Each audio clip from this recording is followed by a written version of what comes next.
Howdy folks, we're here at the farm at Wamagama. Got Motorman Otto, Uncle Pete, Theodore, special guest Chili here at the farm, and well, you're a repeat guest. She's a first time guest on my channel, and I saw a Facebook ad for some oil drums, very clean oil drums, $5 each. So when I was in town, I grabbed 4 of them. See, there's another few.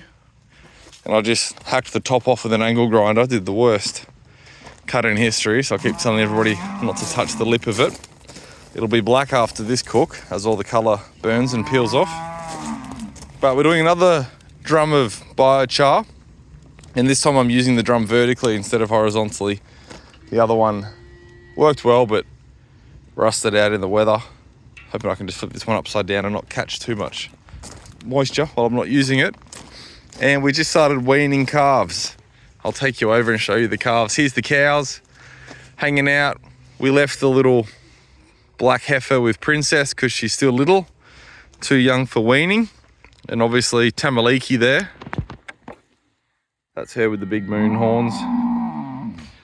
And her little calf Kangu, who's having a nap over there, too young to be weaned. So they've kept their calves on them. But we've weaned for a couple reasons. Firstly is the feed situation's not getting any better.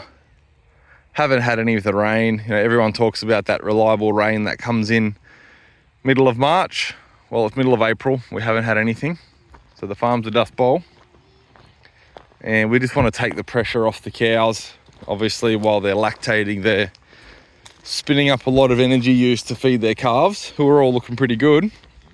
So that's the main reason we're weaning. Generally, our Nguni will kick the calves off, but the cows are going to calve down again early spring. So if we're going to have a hard winter, which even if it rains now, it's getting too cold to grow any sort of meaningful amount of feed. So I don't want the cows to be battling through a hard winter with no feed and big calves on them and then come straight into calving with no body condition. We'll come in here and there's the neighbours containment feeding the Angus mob, and then here's the calves. So we ran everyone through the yards. Everyone got to go up the race and out the crush yesterday. Bit of training, and we're weaning in the corral here. About a dozen little calves in here at the moment. I'll hop in there and we'll do a little bit of a film through and I'll show you who's who.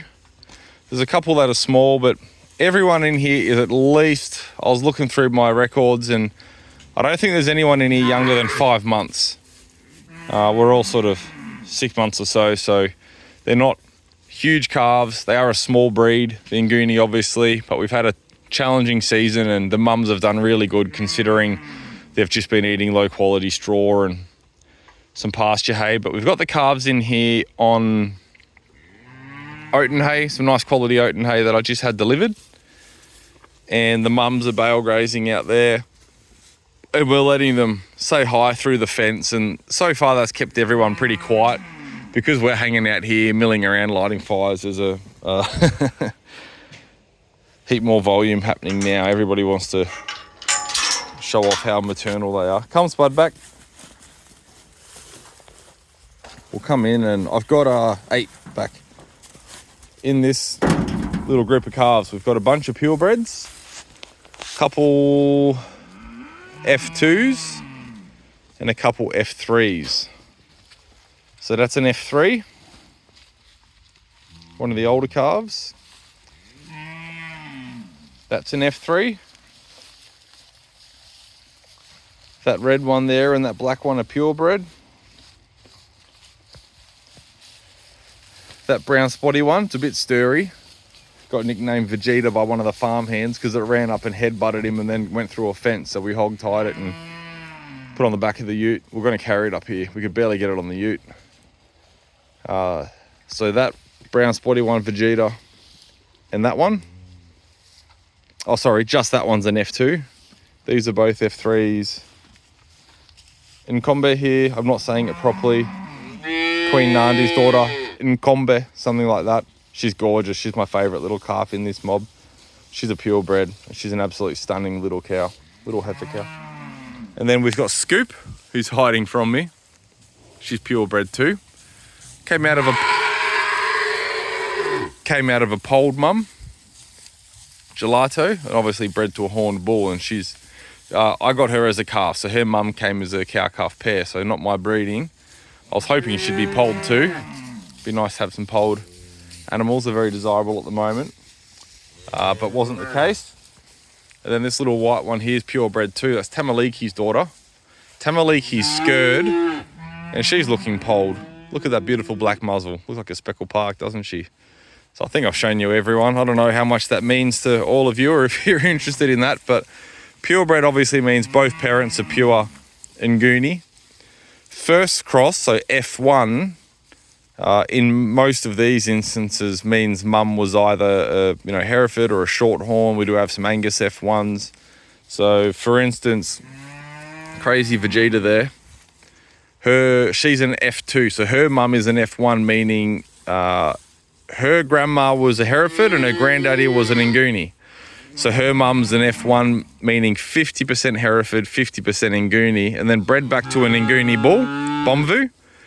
That means she's an F2, which is 25% Hereford, 75% Nguni. We go to F3, and then once you hit F, so F3 is 87%, 13% roughly, and then F4 is like 92%, 8%. And when you get to F4, most people would say you've got up back to a purebred animal. There's a couple different Nguni breed registries in Australia. I've never registered an animal with either of them. One of them recognises breeding up and the other one doesn't. And that's why we have two groups, because there was a bit of a dispute about whether animals that are bred up should be classified as purebred, and some people thought yes, we just need to make pragmatic commercial decisions and get on with it. And the other group said, no, it's a special breed and we need to differentiate between an animal that's been bred up pure and an animal that's got unbroken lineage. And there was a dispute and the societies separated. And so I will register all my purebred animals with one of them at some point. I've only got about 12 purebred females now, and I've got all their lineages written down. I'm not too fast. One day I'll go through and pluck a heap of tail hair and get the DNA tests and get all their pedigrees done. Not because it means anything to me. I've been breeding dogs a long time, and all the purebred registries and everything just means very little to me. Like, once I've got healthy animals on my farm, I'm not too worried about it moving forward. But we do sell the odd bull to others that want to breed, and I can foresee a future when we've got a good, that's Tamaliki, her calf's this little white speckled park looker mum with the white muzzle. That's her mum, her scurred mum.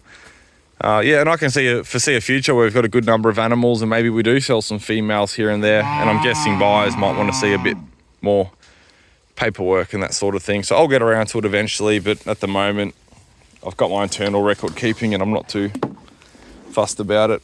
That's our high-tech trough. Anyway, they are loving this oat and hay, and when you get into it, there's some good green plant matter. And from my experience using these barrel ring feeders, which you can't use with the cows so much with the horns, but we've used it with our house cows, we use it here with the calves, it makes the barrel last about twice as long, because they just trash it all out, working through it, picking out for all their favourite bits. They want the greenest bits, they want the bits with the little seed heads on it, and in that process they distribute a heap out and they defecate all over it, urinate all over it, then they don't want to eat it. So they're still picking through it now. As you can see, that's Gugu's calf. That's Gugu there. So this is her bull calf, and then that's her calf from the previous year, which has always been a bit stunted. She had a bit of a hard time.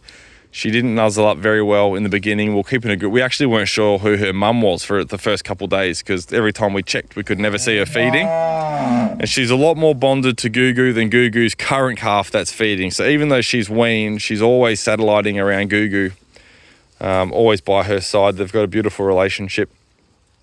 Dunned on the previous calves, not too far off the same size, and he's a whole year younger. Well, almost. She was born January last year. and he was born December last year. So Gugu had Irish twins last year, which is pretty cool. Productive cow. Not bad for a 10-year-old cow. That's her 9th calf. So while she was 9, she had 2 calves. Pretty remarkable in the same calendar year. So, hey Lucy. And Spud. Anyway, bit about what we're doing today. Hope everyone's well. Would love a drop of rain, but we're in this far. What difference does it make now?